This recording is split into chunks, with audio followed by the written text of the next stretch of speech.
Assalamualaikum warahmatullahi wabarakatuh.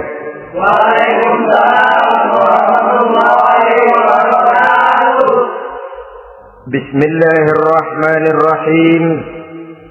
Alhamdulillahi rabbil alamin. Wa bihi nasta'inu ala umuri dunya waddin.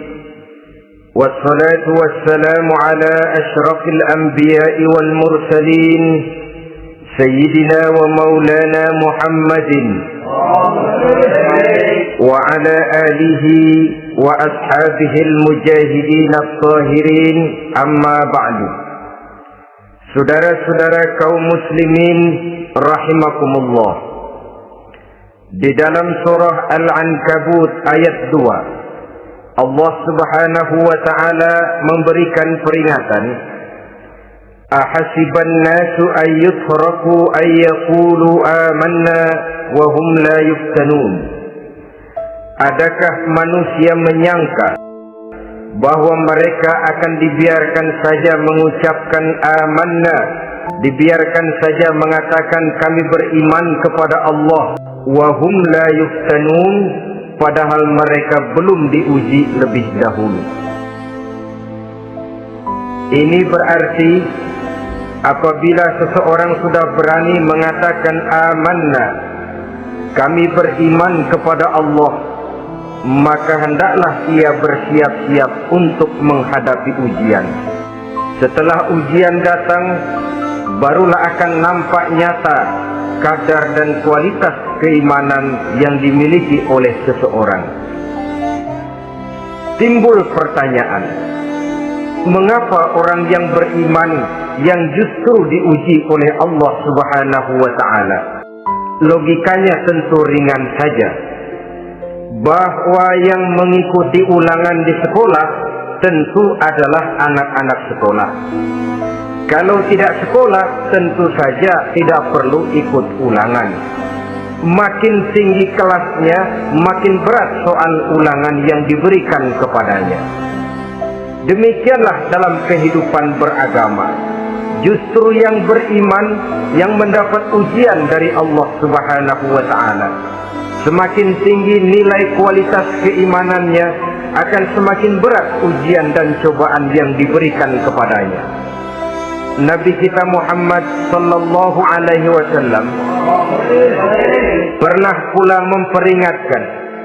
Beliau bersabda, inna asyaddal bala'i al-anbiya, thumma al-awliya, thumma al-ulama, thumma al-amsal fal-amsal, ubtuliyan nasu ala hasabi dinih. Sesungguhnya ujian yang paling berat adalah yang telah diberikan Allah kepada para nabi-nabi. Di bawah itu adalah para aulia, kemudian para ulama, bertahap ke bawah dan ke bawah, diuji setiap orang menurut keteguhan dan kekuatannya berpegang kepada agamanya. Jadi semakin teguh kita berpegang kepada ajaran agama, semakin dekat kita dengan aturan-aturan agama, semakin berat ujian dan cobaan yang datang menimpa kehidupan ini. Maka persoalan inilah yang akan kita bicarakan pada pertemuan kali ini, tentang cobaan-cobaan yang datang menimpa kehidupan kita. Pokok persoalannya adalah surah Al-Baqarah ayat 155. Allah subhanahu wa ta'ala menjelaskan jenis-jenis ujian yang diberikan kepada kita orang-orang yang beriman. Dalam Al-Baqarah 155 itu Allah subhanahu wa ta'ala menjelaskan, وَلَنَبْلُوَنَّكُمْ بِشَيْءٍ مِّنَ الْخَوْفِ وَالْجُوعِ وَنَقْصٍ مِّنَ الْأَمْوَالِ وَالْأَنفُسِ وَالثَّمَرَاتِ وَبَشِّرِ الصَّابِرِينَ الَّذِينَ إِذَا أَصَابَتْهُمْ مُصِيبَةٌ قَالُوا إِنَّا لِلَّهِ وَإِنَّا إِلَيْهِ رَاجِعُونَ. وَلَنَبْلُوَنَّكُمْ بِشَيْءٍ مِّنَ الْخَوْفِ, dan tentu dan pasti kata Allah, kami akan menguji kamu sekalian, kami akan mencoba kamu sekalian dengan sebagian kecil dari rasa takut, wal ju', rasa lapar, wa naqsim minal amwal wal anfusi was samarat, kekurangan harta, jiwa dan buah-buahan. Ada 5 macam jenis ujian yang dijelaskan di dalam Al-Baqarah 155 ini. Yang pertama, walanabluwannakum bisyai'in minal khawf. Kami uji, kami coba kamu dengan sebagian kecil daripada rasa takut. Setiap manusia terlahir dengan membawa 2 sifat. Yang kontroversi, akan disebut apa seseorang bergantung kepada sifat mana yang lebih menonjol di dalam dirinya. Tiap orang punya rasa berani, tiap orang punya rasa takut.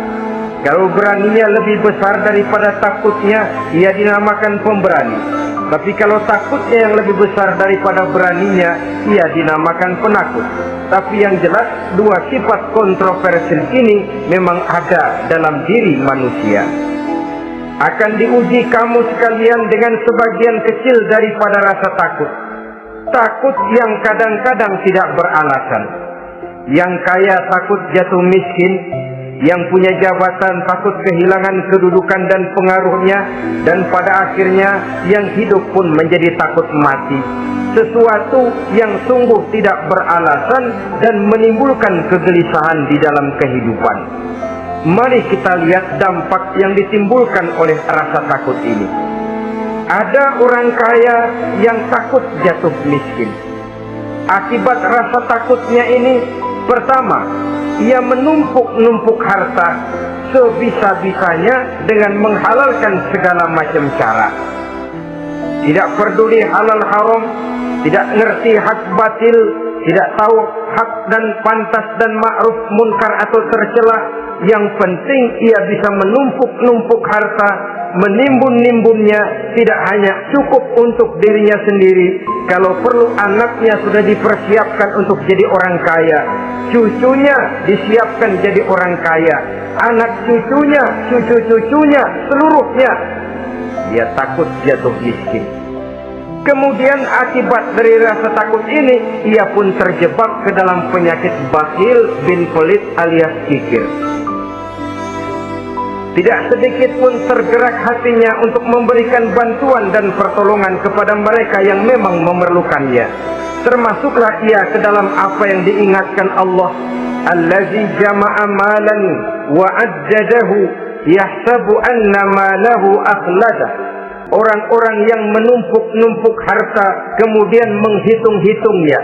Dia menyangka bahwa hartanya akan dapat mengekalkan kehidupannya di dunia ini. Dia menyangka hartanya akan dapat mengekalkan kebahagiaannya di dalam kehidupan ini.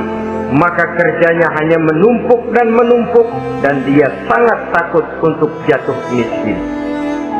Saudara-saudara kaum muslimin rahimakumullah, lalu yang kebetulan punya jabatan takut kehilangan kedudukan dan pengaruhnya, maka ia akan melakukan segala cara dan jalan untuk menjaga keamanan dan ketenangan dari jabatan yang sedang didudukinya.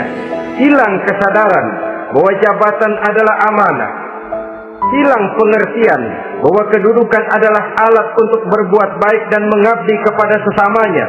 Yang ada pikirannya hanyalah bagaimana menjaga kedudukan dan pengaruhnya agar tetap ada dalam dirinya. Segala cara pun dilakukan dan kadang-kadang ia kehilangan kontrolnya. Kemudian pada akhirnya manusia pun dilanda oleh perasaan takut mati. Sungguh sangat tidak beralasan sama sekali.